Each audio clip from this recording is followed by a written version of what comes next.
Before Total Annihilation hit the shelves, there was a whole different robot-based RTS that I couldn't get enough of. Published by Renegade in the UK and Virgin Interactive in the US, it was released under two different names and denoted by a single letter. Hi, I'm Caliban, and today we're going to take a look at Z, a real-time strategy game from the mid-90s that you might also know as Z. Set coordinates and get out of here.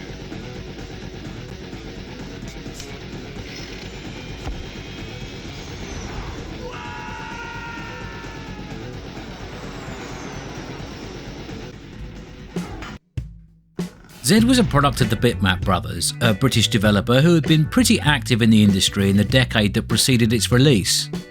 First founded in 1987, they would start off with Commodore and Amiga titles before moving into MS-DOS in the 90s.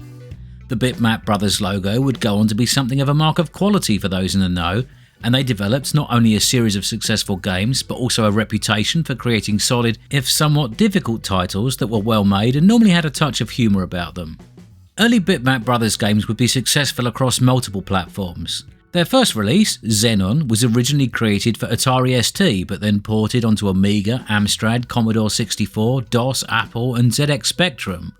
One of their earlier publishers, Melbourne House, was owned by Mastertronic, which meant you wouldn't only find Xenon at home but also in your local arcade, as Mastertronic's Arcadia division powered some of their cabs with Commodore hardware. As well as spanning multiple platforms, the Bitmap brothers would also span multiple genres, and although all of their early games would have a definite arcade feel to them, they covered action, shooters, sports, adventure and platformers. The one thing they had never tried their hand at was strategy, but that would change in 1996 with the release of Z. Z is an early real-time strategy game, one that would see red and blue robots do battle in what is referred to as the Z sector. It features many of the kind of elements that we will be familiar with today. You can click and select a unit or drag a box to select multiples. You can then use a context-sensitive click system to issue orders and the game will compute some basic pathfinding calculations and do the rest for you. It's got a mini-map that shows the battlefield, as well as an information area that shows a unit portrait and the notable features of whatever unit you have selected. The reason I'm mentioning these really basic features is had everything been on schedule, then Z would have probably been released a year or so earlier and actually predated both Command & Conquer and Warcraft Tides of Darkness. Now, I'm not sure if this would have changed the landscape at all, but I think it's certainly interesting enough to be worth mentioning. Two of the big reasons for the production delay were all about technology. Z was originally intended as an Amiga game, but the studio could feel that this platform was on the way out, so decided to move the whole project over to PC. The early to mid-90s were also the time when PC games were shifting from 1.44MB discs over to CD-ROM, and there was an expectation, both within and outside the industry, that you should make use of all that extra space available. The Bitmap brothers had to put the game on hold until they could come up with a plan. CEO Mike Montgomery said that you could probably fit the actual game on a couple of floppy disks, so a big part of the development delay was figuring out what to do with all of those extra megabytes. This is how all of those FMV cutscenes came about. The whole story was created way after the initial game engine was complete, and then the two combined to make the final product. Although the basic interface matches many of the early RTS games, there is a huge difference in the way that resource management works. A quick summary would be that there isn't any, but this doesn't properly explain the game. You see, the map is divided up into sectors. Each player starts with a home sector which contains a base building, destruction of which ends the game. The building has a little timer on it, and once the countdown is complete, a unit is spawned. Some of the other sectors also contain a building with its own timer, and if you happen to own that sector, then once the timer expires they will also add units to your army. On top of this, the more sectors you own, the less time needs to pass before a new unit is generated. Some of these buildings are infantry structures, some are vehicles. You can choose exactly what unit the structure will produce via the build menu. I guess if I was to surmise the system, then time is the resource. Basic infantry spawns quicker than Gatling guns, jeeps spawn faster than tanks, and so on. By capturing more sectors, you are both increasing your own production potential and reducing the production potential of your opponent. You've still got strategy game style choices to make, it's just dressed up a little differently. Instead of deciding to spend your dollars or Tiberium on either 2 jeeps or 1 tank, you're instead deciding to spend your time on a similar choice. The countdown clock is also important, as if you capture a sector just before the clock completes, then you become the beneficiary of whatever it was producing. Again, this presents more tactical quandaries, as you're not just choosing what to attack, but when to attack it. It's one of those delightful systems that looks painfully simple at a first glance, but the more you interact with it, the more you discover the hidden depth. Z has such a lovely clear graphic style, and it feels to me much more like a modern indie version of a 16-bit game rather than one of the original titles from that era. Everything is just so clean and uncluttered, and despite the low resolution SVGA display, it's perfectly clear what everything is. The unit headshots in the top right have a lovely cartoon style, something that works really well with their animations. They also respond with voice lines when you issue orders, Yes, sir. and they call for help when they're getting attacked. They're all over. In line with classic Bitmap Brothers humour, they also insult you if you lose a mission. You are so crass. The art style and sound design all mixes together to give the game a lot of character. This is all helped along by the fact it just doesn't take itself too seriously. The designers aren't trying to tug at your heartstrings or make you emotionally attached to some dark future war, but instead they want to make you laugh along with them as you enjoy their creation. And that you do. The gameplay is fun, fast, and a perfect tonal match to the foul-mouthed mechanoids and their battle antics. Things explode, bodies go flying, and your new robot buddies scream at you as they are battered by a mixture of the enemy forces and your own poor decision making. And then General Zod calls you a moron.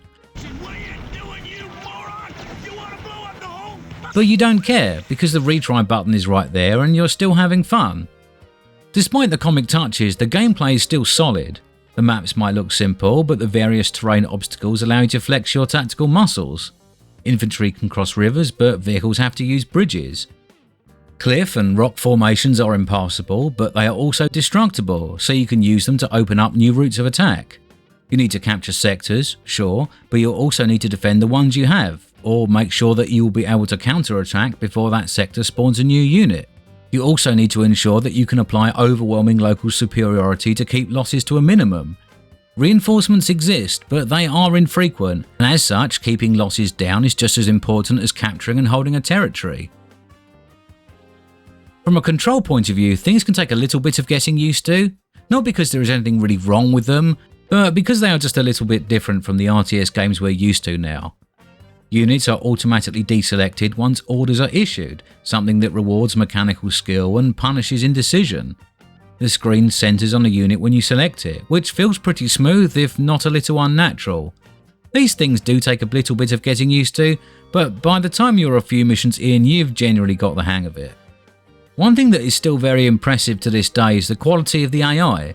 The computer opponent is no pushover, and you have to work pretty hard to achieve victory in many of the missions. It's both aggressive and smart. It will punish your mistakes and won't give you much time to catch your breath before it makes its next move. This isn't like the traditional single-player campaign AI, where the scripted and preset units and situation creates its own challenge, but instead it's effectively playing the same game you are, but often just doing it better. I'm not saying it's some sort of infallible super grand strategy master, but it presents a decent level of challenge, and one that you're not going to outsmart on your first attempt. For Christ's sake, do something! I think the roots of this hark back to games of yonderyear and the sort of arcade titles that the Bitmap brothers had made before. They believed that games should be difficult, and repetition and practice was all part of the experience, and in the end that would lead to a longer playtime and a more satisfying final victory. What's also nice is the same sort of AI work actually affects your own units.